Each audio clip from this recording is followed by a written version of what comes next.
At first, take my salam. Assalamualaikum everyone. Welcome back to my channel.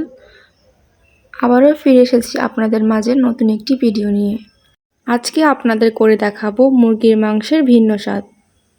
ফার্স্টে একটি fry প্যানে সরিষার তেল গরম করে দিয়ে দিচ্ছি পেঁয়াজ কুচি।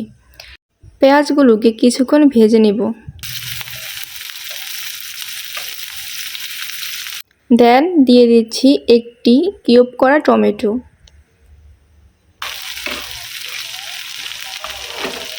পেঁয়াজ এবং টমেটো নরম করার জন্য দিব আগেই 1 টেবিল চামচ লবণ।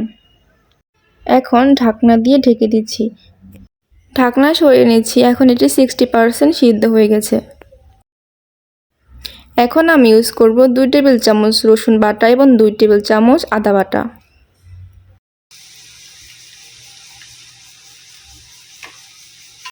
এখন পেঁয়াজের সাথে আদা রসুন পেস্ট ভালোভাবে মিশিয়ে নিব। এটির কাঁচা গন্ধ দূর হওয়া পর্যন্ত এটি ভালোভাবে ভেজে নেব।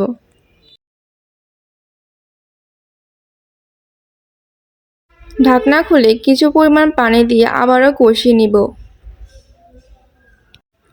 এখন দিয়ে দিব ধুয়ে রাখা মুরগির মাংস। আদা রসুন পেস্টের সাথে মাংসগুলোকে ভালোভাবে মিশিয়ে নেব।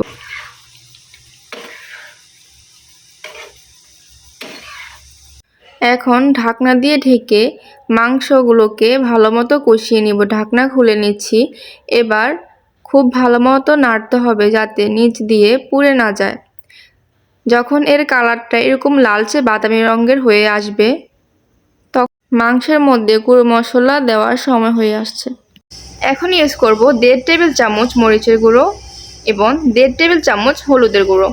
দেন দিচ্ছি 1.5 টেবিল চামচ গরম মশলার গুঁড়ো এবং 1.5 টেবিল চামচ জিরার গুঁড়ো।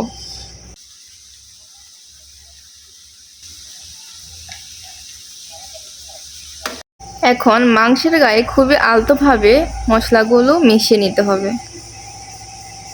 এখন দিয়ে দিচ্ছি সামান্য কিছুটা পানি। পানি দিয়ে আবারও নেড়েচেড়ে নিচ্ছি। এখন ঢাকনা দিয়ে মাংসগুলোকে কষিয়ে নিব। কষানো হয়ে গেলে ঢাকনা সরিয়ে নিব। যখন এর কালারটা এমন আসবে এবং উপরে এমন তেল ভেসে উঠবে এ পর্যায়ে আপনি এর মধ্যে অ্যাড করবেন পানি। এখানে আমি 1.5 কাপের থেকে একটু কম পানি ইউজ করছি।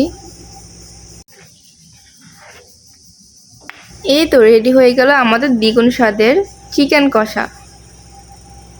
ভিডিওটি ভালো লেগে থাকলে অবশ্যই চ্যানেলটি সাবস্ক্রাইব এবং একটি লাইক দিতে ভুলবেন না। এমন নতুন নতুন ভিডিও পেতে আমাদের পাশে থাকুন। আসসালামু আলাইকুম এভরিওয়ান।